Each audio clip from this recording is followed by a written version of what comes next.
So today I want to share the 3 most common mistakes I've noticed a lot of wedding planners making at least over in the last year on their contracts. And if you're making these mistakes, you definitely want to have your contract reviewed by a lawyer or at least looking into having it updated.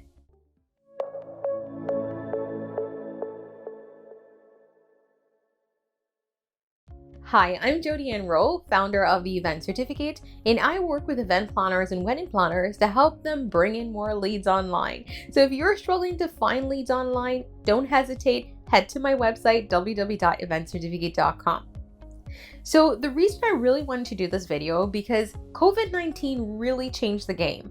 And as I've looked at a lot of client contracts over the years, I've noticed there are 3 mistakes that tends to happen a lot. And there are 3 that can be fixed really easily.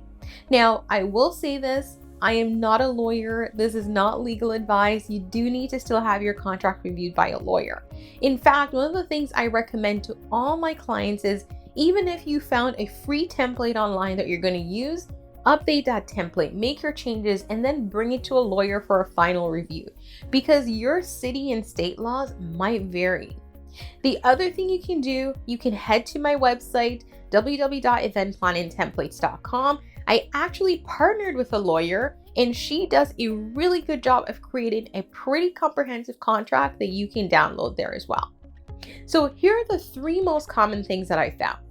The first one, which I'm usually surprised by, is that you don't include your scope of work. What do I mean by that? So I'll read a contract, and often when I'm reading it, it's at the point where someone is working with a client, they ran into an issue, and then I ask to see a copy of the contract to see if it was stated. So you're working with a client, and the client keeps adding more and more items to what you agreed. And then you start to get frustrated because this isn't what you agreed to. So a lot of times when clients are complaining about that and I look at their contract, I realize they didn't actually specify the boundaries of the work. And you really have to do that. So when you're working with your clients, even if you have an understanding of what day of coordination includes, you do need to outline that in your contract.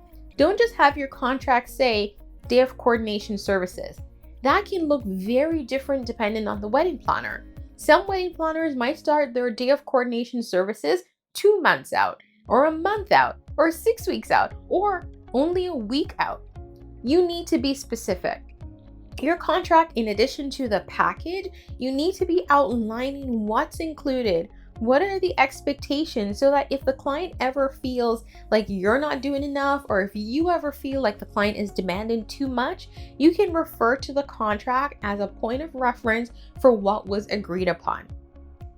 The second thing is not having a clause for things outside of your boundaries.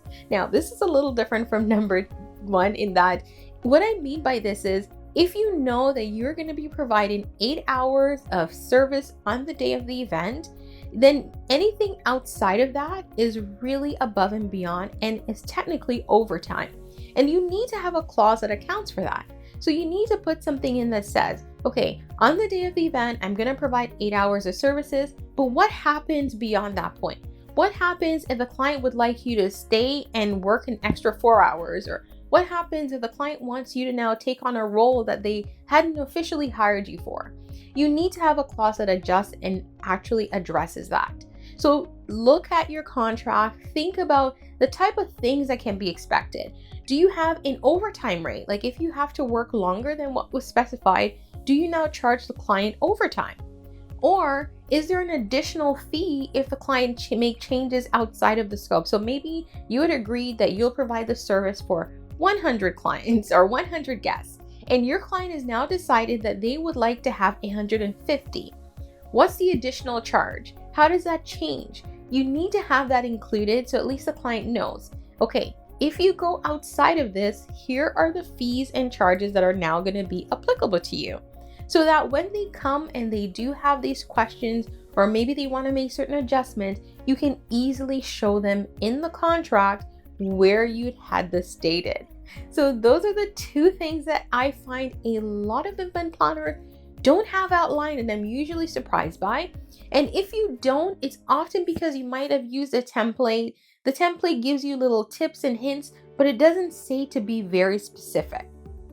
Now, number 3 is a new one that really I found emerged during COVID-19, and that's around health and safety.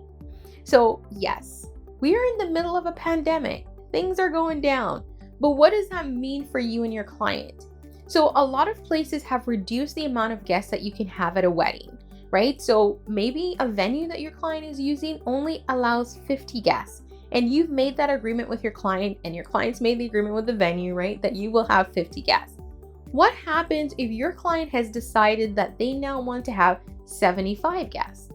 So it's important to add a health and safety clause to your contract, because what that essentially will say is that if there are any actions or anything that is now putting whether the client or yourself or your staff at risk, like health and safety issues are emerging, that you now have the right to exit from that contract. You need to put that in, because you might have a client that says, you know what, I just want to have 75 people, even if the venue says 50, and you're obligated to do the work. But if you know that this goes outside of the health and safety guidelines or policies, you can have the option of backing out of that contract. So just have your contract reviewed, definitely speak to a lawyer, and ensure that all of these things are added. It's so important to have your business protected and to have your clients protected, because at the end of the day, it's not just about protecting you, but you're also protecting your clients and the guests at the wedding, right? Because if you're entering into a venue where you're going above capacity,